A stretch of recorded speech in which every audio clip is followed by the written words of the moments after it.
Hello, everyone, and welcome back to the Museum Show and Tell Show. My name's Nicole. I'm from the Penetanguishene Museum, and I'm here with Genevieve from the Huronia Museum. Hi. And in today's episode, Genevieve did challenge us to find an artifact that is a decorative artifact, something that you could wear yourself or something that you could decorate an object with as well, correct? That is correct. That's right. All right, so what do you have for us today? I have something so exciting. Okay, I have to say that we did used to mock this artifact, but now that I look really closely at it, it's a really interesting and exciting, and it's really representative of its period. It is an example of a domestic artifact that is made out of wax.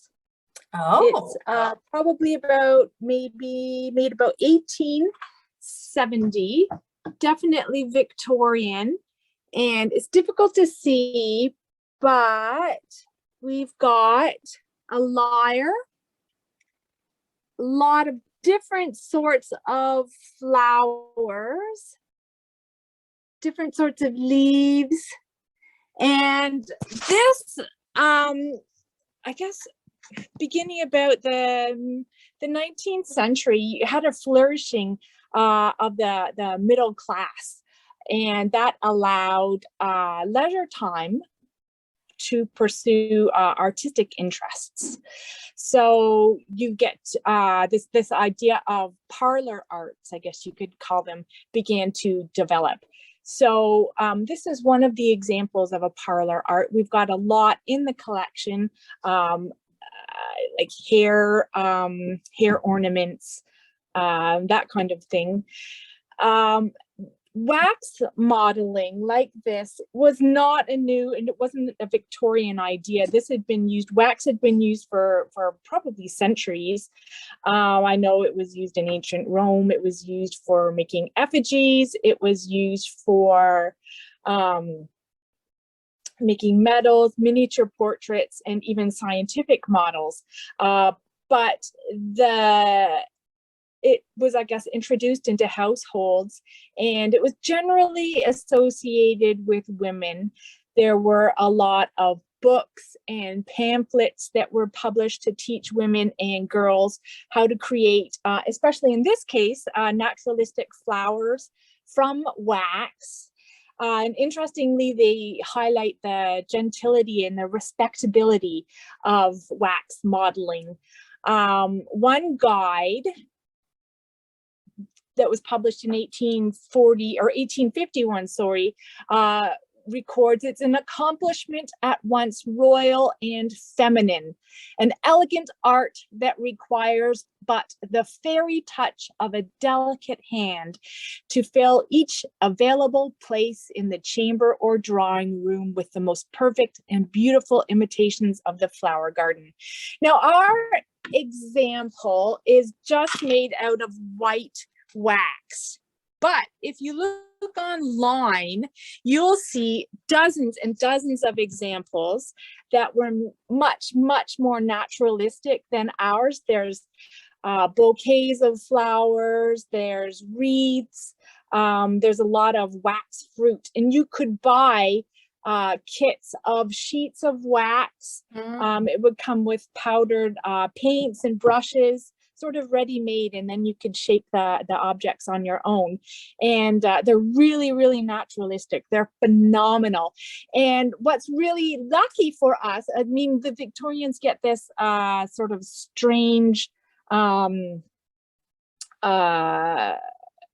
guess we can look on it strange today, this penchant for putting things under domes, under glass domes, like taxidermied animals and those hair ornaments.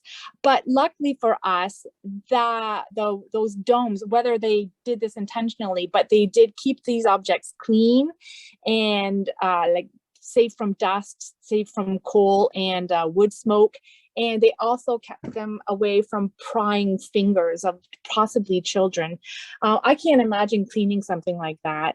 So we're really lucky that we had the domes to preserve them for today. But what was really, really interesting is a lot of those pamphlets and books, what they would do was they would emphasize the, I guess, the pedagogical nature of the craft. They would urge the modelers to observe nature, the specific characteristics of each individual type of flower. They would teach you the different names, the scientific names for the different parts of a flower, like the stamens, the petals, the calyx, different,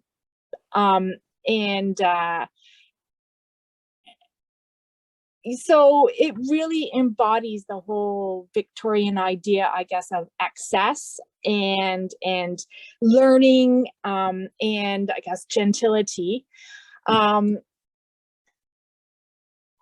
Let's see, so this one we think was possibly made in the 1870s. That was probably about the height of this artistic pursuit.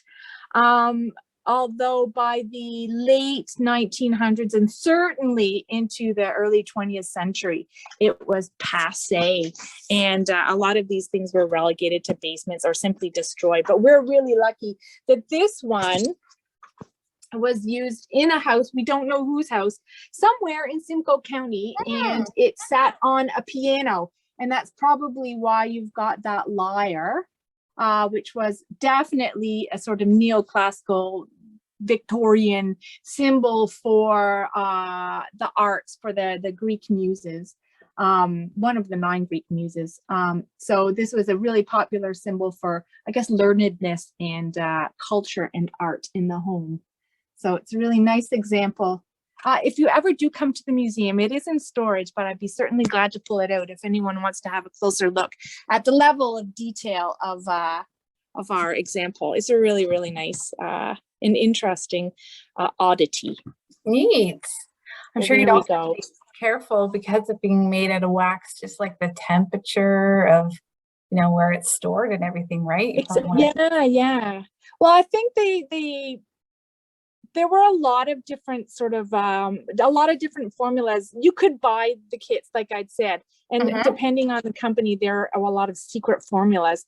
They would mix different kinds of like beeswax with paraffin, tallow, and spermaceti from Wales, and they would mix them in a sort of proprietorial recipe and to create. So it was soft enough to mold and to roll, but generally I would assume, because that there are still so many that exist, that it wasn't, you could sort of safely leave it in a window and it wouldn't droop and melt. Do you have any, you talk about like the Victorian hair, do you have a lot of things with like that Victorian hair decorative art, like the hair wreaths or anything? Yeah, we've got wreaths made of hair, yarn, feathers, seeds, and buttons. So they're wonderful. Yes. Very excessive. I love them. Very neat. Well, when picking my artifact, I went in a different angle. I guess when I said decorative arts and you showed that, I'm like, oh yeah, I could have shown something like that. But I was thinking more on a person when it comes to decorative arts. And I thought of something a little bit different, and that is glasses. Have just a lot of different styles of glasses here. So we know that eyeglasses actually were discovered back in like the 1300s. They were taking like sort of stone and rock crystal and like shaping it and putting them in wires for people, because it would make people like clarify some things when they were trying to read.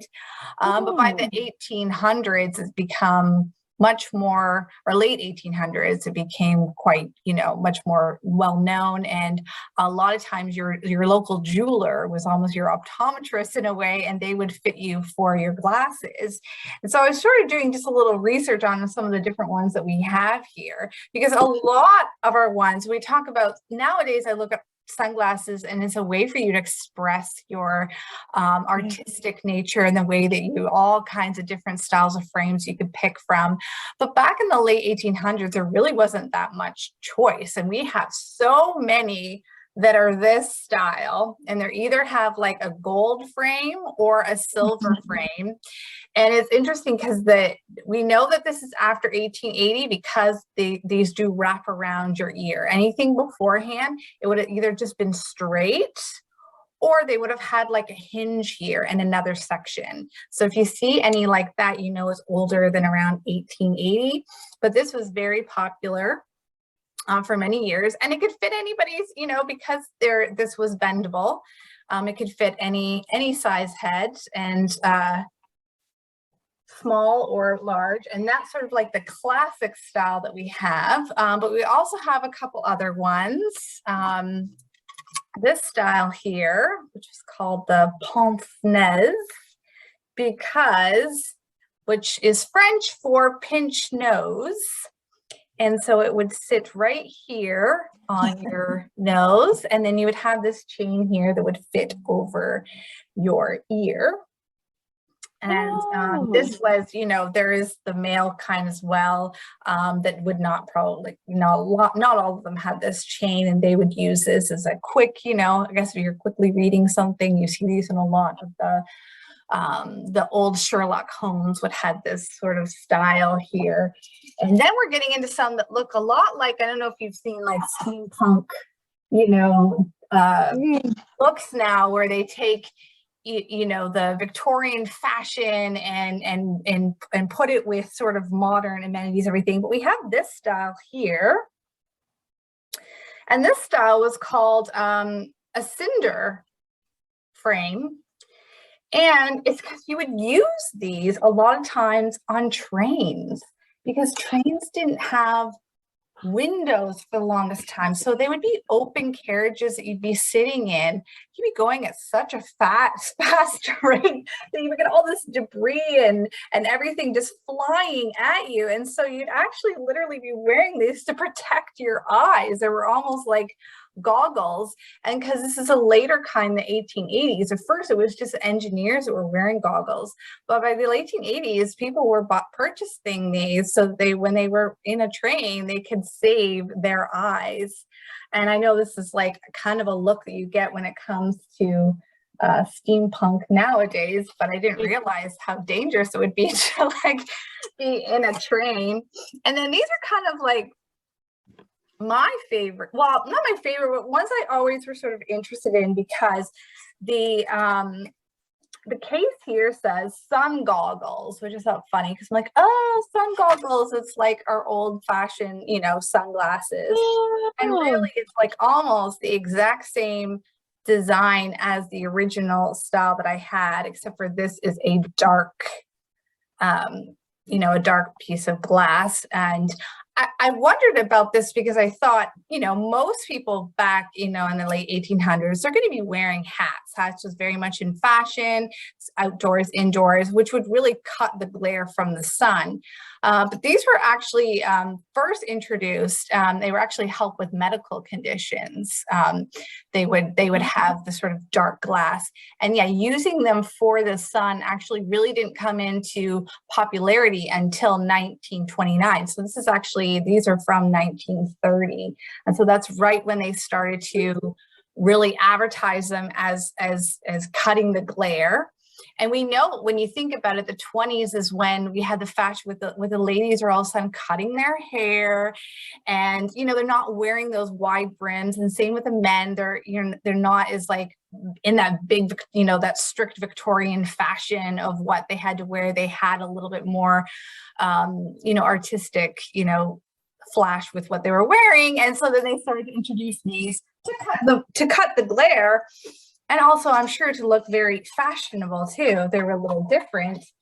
And then we also just have another one of those pince-nez that actually also had the dark glass. And this is more of a green glass because it would have been either black or brown or green. So we just have an example of the green one here too. So I just thought I'd bring out some of these different styles of glasses that we would had, you know, in the late 1800s into the early 1900s, late 1800s, early 1900s, and how we do see now how much they've evolved, and they are definitely a decorative piece of art that a lot of us wear For every day. sure. I mean, we're not wearing them, No, so you're much, telling but most theory, but people at the are, same and time. a lot of people have all kinds of different, styles that really, shape their face really nicely. So That's true. And express their fashion sense or non-fashion Mhm. sense. Yeah.